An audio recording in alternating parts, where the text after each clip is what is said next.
Bonjour à tous, j'espère que vous allez bien. Alors tout d'abord, je vous remercie de me retrouver sur ma chaîne pour cette nouvelle présentation. Et aujourd'hui, je vais vous montrer l'oracle Outre-Chimère. C'est un jeu qui est sorti très récemment, il est auto-édité et il a été créé par Gabriel Leroy. Alors je vais vous lire ce que mentionne l'arrière de la boîte. Sublimez votre imaginaire. Aventurez-vous au-delà du voile qui vous sépare des mondes fabuleux. Faites le choix de croire en la puissance de votre imaginaire afin qu'il vous permette de révéler vos vérités profondes. Ce splendide oracle est tel un prisme capable de vous aider à retrouver ce qui est resté enfoui en vous depuis l'enfance, le goût du merveilleux. Grâce à ses illustrations inspirantes, ses nombreux mots-clés savamment choisis et un système unique de symboles chimériques reliant les cartes entre elles, ce jeu vous épaulera dans vos questionnements et offrira tous les pouvoirs à votre intuition.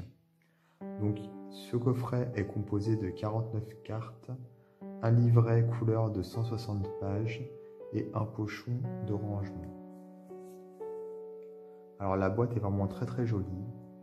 On peut voir le titre ici qui est inscrit en encre dorée. Et au niveau du toucher également, on sent une différence, comme s'il y avait un effet métallisé. Donc c'est très classe, très sobre finalement, et en même temps très coloré. Donc quand on ouvre le coffret, on a donc tout d'abord le petit livret. Alors j'ai presque envie de dire que c'est plutôt un petit livre en plus qu'un livret, puisque comme vous pouvez le voir, il est relié et il y a beaucoup de pages. Alors ce petit livre est en couleur, c'est vraiment très sympa.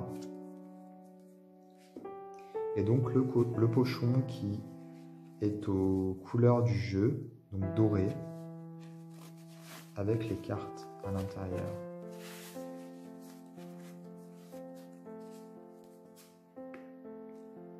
Alors avant tout, je vais commencer par vous parler du petit livre, puisque c'est ce que je fais à chaque fois lorsque je présente un jeu. Alors tout d'abord, Gabriel Leroy nous explique, nous fait une petite introduction à son jeu, et il nous parle dans cette introduction de fantaisie, de merveilleux, d'onirisme, puisqu'effectivement c'est vraiment ça en fait. Ce jeu nous permet de nous reconnecter à notre enfant intérieur, quelque part, j'ai envie de dire, à ce monde onirique et ces personnages fantastiques comme les fées, voilà, les gnomes, etc. C'est vraiment très beau finalement, très fantaisiste dans le bon sens du terme. Et donc ça nous permet finalement de nous reconnecter à un univers qu'on a peut-être mis de côté. Et cet univers est là pour nous aider à utiliser ce jeu, nous aider à nous reconnecter à notre intuition ou à nous connecter à notre troisième œil tout simplement. Donc voilà, au niveau de la suite du livre, on a donc un point de vue sur la divination, enfin son point de vue sur la divination, que je partage tout à fait, puisque dans ce texte, Gabriel Leroy nous explique que selon lui, il y a 3 points de vue majeurs en ce qui concerne les tirages de cartes. On peut donc soit utiliser le jeu dans le but de se reconnecter à son intuition et à sa sensibilité.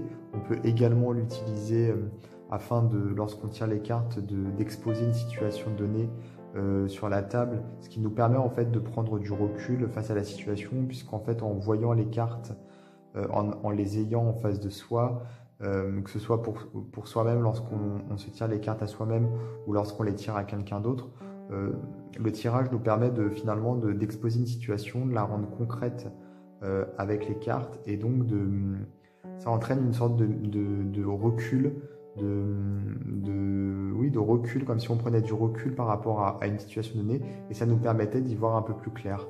Donc ça c'est un autre point de vue, et on peut aussi voir un tirage de cartes comme un moyen de se connecter à l'invisible, tout simplement, à faire de la voyance pure. Voilà. Alors, ce jeu, il est vraiment très très bien construit. Alors, tout d'abord, au niveau des illustrations, donc ça, vous allez le voir avec les cartes, il est absolument magnifique. Mais en plus, il y a un réel travail de construction dans ce jeu. Le créateur a vraiment voulu utiliser des mots-clés, des symboles qui sont vraiment importants. C'est presque des archétypes finalement en termes de signification.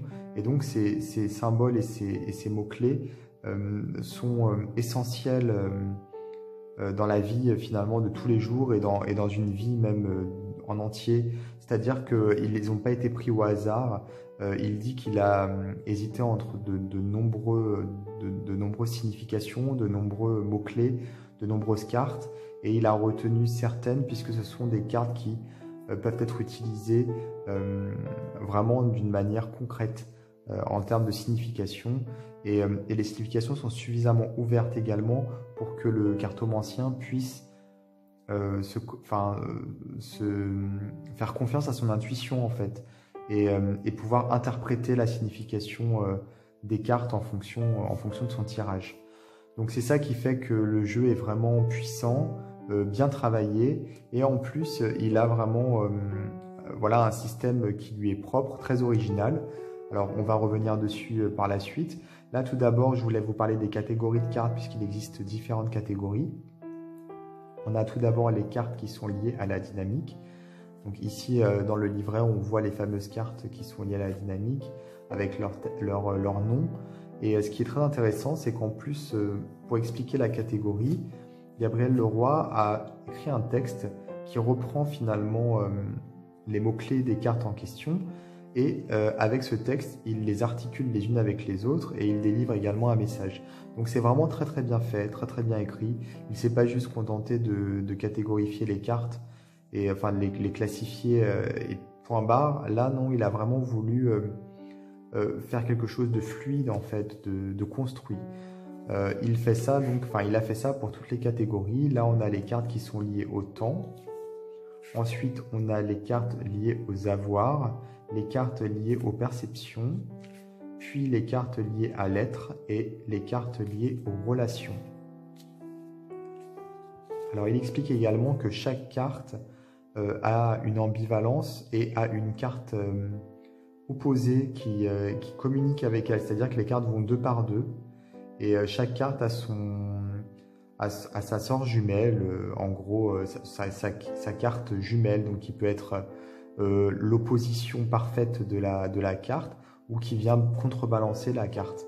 Donc en fait elles vont deux par deux dans le jeu, et donc c'est expliqué justement dans les textes où il catégorise les cartes l'ensemble des cartes. Voilà. Alors pour la construction du jeu, on a ici justement l'explication. Alors je vais vous montrer avec la première carte. On a ici tout d'abord le nom de la carte, donc l'oiseau monde. On a ensuite en dessous le mot-clé principal, la stabilité. Et ensuite on a des mots-clés supplémentaires qui correspondent à des têtes d'animaux. Alors on a donc les différents animaux qui sont ici dans le livret. On a la tête d'aigle qui correspond à une situation, la tête de requin qui correspond à un événement, la tête de loup qui correspond à une émotion, la tête de lion qui correspond à une qualité, la tête de crocodile qui correspond à un défaut, la tête de taureau qui correspond à une action et la tête de cheval qui correspond à un aspect de la vie. Donc en fait, en fonction de ces thèmes, lorsqu'on veut interpréter plus précisément ici par exemple la stabilité, on va donc se dire si c'est par rapport à une émotion, si par exemple le tirage concerne quelque chose qui a trait à l'émotionnel, on va donc regarder plutôt la tête de loup. Et pour la tête de loup, on a la sérénité. Si par contre c'est par rapport à une action, on va regarder la tête de taureau, et là on a le maintien, donc le maintien de la stabilité, le maintien dans sa position finalement, quelle qu'elle soit. Donc on a des précisions comme ça en fonction des animaux, en fonction des thèmes. Et donc on peut s'en servir pour préciser le mot-clé principal. Donc ça c'est le premier aspect. Voilà. On a d'autres aspects également, ce sont les symboles chimériques qui sont ici, sur chaque carte, puisque les cartes se lisent 2 à 2. Alors, c'est quelque chose que vous devez sûrement déjà savoir, puisque souvent, lorsqu'on tire des cartes, on interprète les cartes les unes en fonction des autres. Une carte toute seule n'a pas forcément la même signification que 2 cartes mises côte à côte, etc. Et ici, c'est exactement la même idée, sauf qu'au lieu de se contenter d'interpréter en fonction du mot principal, par exemple ici c'est la stabilité, ici c'est la transformation, on peut également former un animal chimérique ici, au centre, une chimère, et par rapport à cette chimère, on aura une indication supplémentaire. Ici, le dos de l'animal, c'est un aigle, et la tête, c'est un taureau. Donc, dans le livret,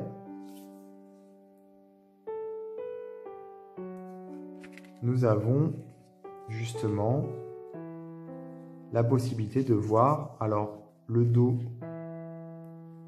d'aigle ici, avec ce disque, avec la tête de taureau, révolte. Donc ces 2 cartes mises ensemble, on a une indication comme quoi elles peuvent comment dire,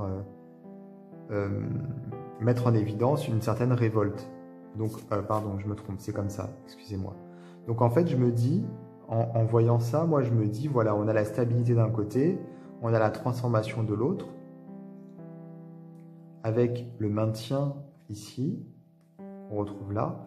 Donc c'est comme si finalement le jeu nous invitait à maintenir notre position, notre stabilité, et il y a comme une volonté de transformation. Donc comme si finalement, c'est une interprétation qui serait possible si on tirait ces 2 cartes côte à côte, comme s'il y avait une opposition entre cette stabilité et cette transformation, ce besoin de transformation. Donc peut-être que dans ce cas-là, on pourrait être amené à penser que le jeu nous demande en fait d'y aller doucement dans cette métamorphose, dans cette transformation, de procéder de façon vraiment douce, de ne pas aller trop vite. Et comme on a ici en plus la révolte, on se dit que peut-être que cette transformation, elle se manifeste puisqu'il y a quelque chose qui nous gêne, une sorte de révolte intérieure. Donc c'est en ça qu'il faut faire attention, ne pas aller trop vite dans la transformation pour éviter les sentiments négatifs de révolte, en maintenant un maximum son objectif et sa façon d'être.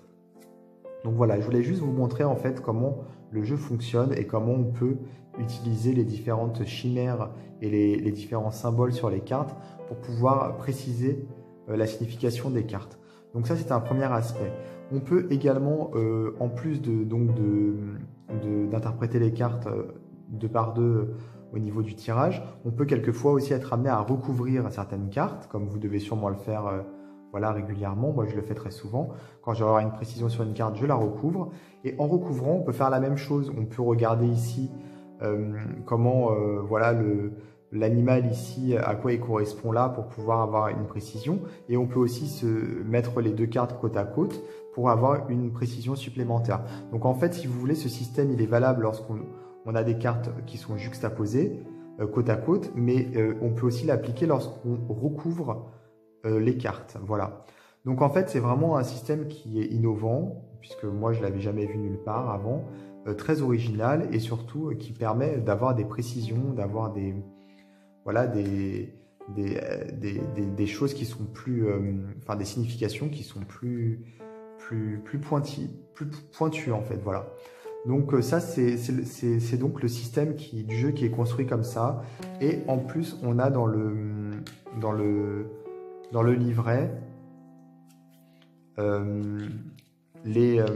d'autres indications. Par exemple, chaque chimère, chaque animal a un degré de positivité. Plus on est ici en haut et plus c'est positif, plus on est ici en bas et plus c'est négatif. Donc le lion qui est le plus positif et le crocodile qui est le plus négatif. Donc ça peut servir également pour les mots-clés. Et lorsqu'on a des animaux qui s'assemblent ou lorsqu'on a une interprétation avec une autre carte ici, on peut justement voir si ça vient ramener du positif ou plutôt du négatif à l'interprétation à la carte d'avant. Donc en fait, si vous voulez, c'est plein de petites nuances qui viennent vraiment préciser le tirage au millimètre. Donc ça, c'est vraiment très intéressant. On a ensuite plein de méthodes de tirage qui ont été conçues pour le jeu. Elles sont très très bien expliquées. On a justement tout le système qui est expliqué, comment faire pour pouvoir interpréter les chimères de la meilleure façon qu'il soit. Donc, comme vous pouvez le voir, c'est très très riche. Et ensuite, on a pour chaque carte donc le sens de la carte dans le livret, avec l'illustration en couleur. Ici, l'oiseau monde, donc c'est le nom de la carte, avec le mot-clé ici, stabilité. Alors, l'oiseau monde représente ce qui ne change pas. Cet immense oiseau dont le plumage se prolonge en un vaste royaume est une chimère très ancienne. Ancré dans le terreau de votre imaginaire, il est source de vastes et luxuriants domaines. Si tout se déplace autour de lui et se métamorphose, lui jamais ne bouge, jamais ne change malgré les saisons qui passent.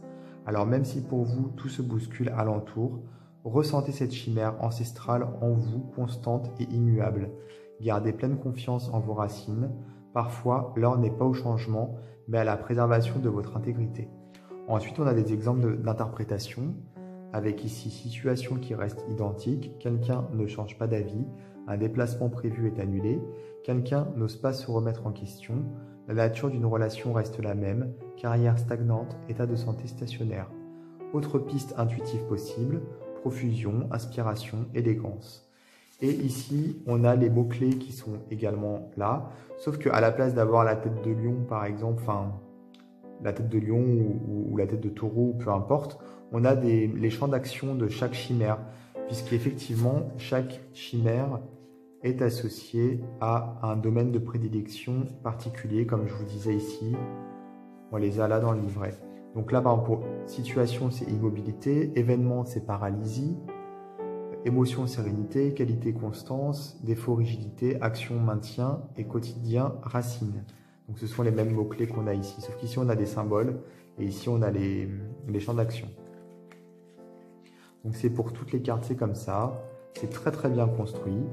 Moi je trouve ça vraiment chouette, original et très intéressant, vraiment. Alors les cartes, elles sont absolument magnifiques. Elles ont une bordure dorée déjà pour commencer, ça va très bien avec le jeu, puisque comme vous pouvez le voir, on a la couleur or qui est mise en avant. Et les cartes sont très très belles. On a énormément de formes, de couleurs, on a du mouvement, on a vraiment beaucoup de spiritualité en fait, de couleurs très spirituelles. C'est très aérien, je trouve. Très vaporeux en fait. On a donc beaucoup de symboles, hein, beaucoup de références ésotériques, beaucoup de personnages fantastiques. Alors je ne sais pas si c'est moi ou si c'était vraiment voulu par le créateur, mais je trouve qu'il y a beaucoup de références aux 4 éléments. On a beaucoup de couleurs et même de formes qui représentent des flammes, je trouve. Même chose pour l'eau, on a beaucoup de bleu, on a beaucoup de textures, de matière au niveau de la peinture qui donne un côté très aquatique. Et on a également de l'air avec quelquefois des nuées, des brouillards en fait, ou du moins c'est l'impression que ça donne. Et de la terre aussi à travers le côté, je trouve, un petit peu primitif, les animaux, voilà le côté vraiment ancestral.